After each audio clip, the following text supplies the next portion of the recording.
پاکستان کو مورکہ حق میں فتح کی خوشی میں کراچی بھر میں ریلیاں، فیئر ہال سے ہیوی بائک ریلی نکال کر پاک فوج زندہ باد کے نعرے، مسیحی برادری کا گورنر ہاؤس سے کراچی پریس کلب اور ہندو کمیونٹی کا مزار قائد سے بنومان مندر تک مارچ، یونیورسٹی روڈ سے ملیر کینٹ تک ریلی میں نصب ٹینک پر گل پاشی، مسلم لیگ فنکشنل نے سخی حسن سے مارچ کر کے پاک فوج کے حق میں نعرے لگا۔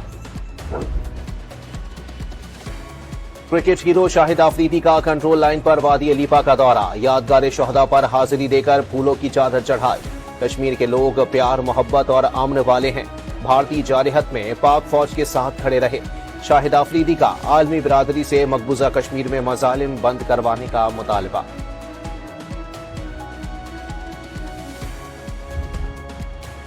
بلوچستان کے علاقے قلعہ عبداللہ گلستان مارکیٹ میں دھماکہ، 2 افراد جاں بحق 11 زخمی۔ حکام کے مطابق دھماکہ خیز مواد گاڑی میں نصب کر کے ریموٹ کنٹرول دھماکہ کیا گیا۔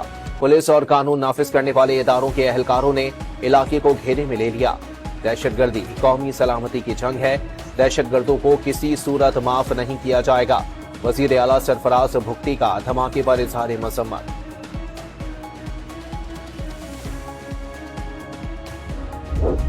کوئٹہ کے علاقے نیو سریاب میں حجام کی دکان پر فائرنگ سے دکاندار جاں بحق، مرنے والا شخص رحیم یار خان کا رہائشی تھا۔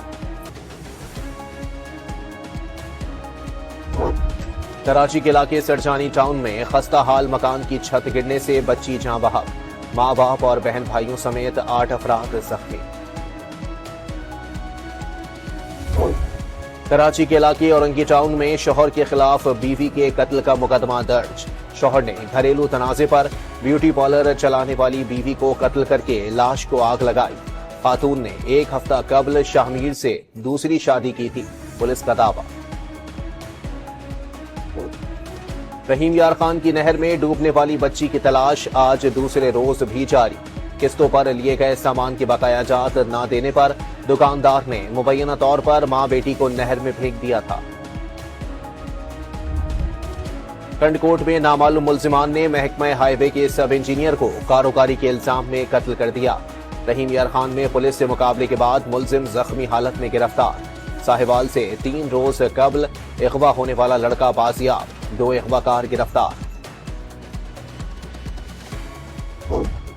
نارووال کے سرحدی قصبے میں 10 فٹ لمبا سانپ نکل آیا، کاشتکاروں نے سانپ کو مار ڈالا۔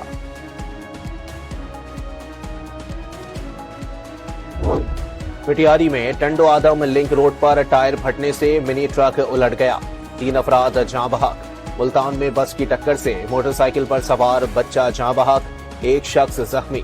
شجاباد کے قریب بس میں شارٹ سرکٹ کے باعث آگ لگ گئی، تمام مسافر محفوظ رہے۔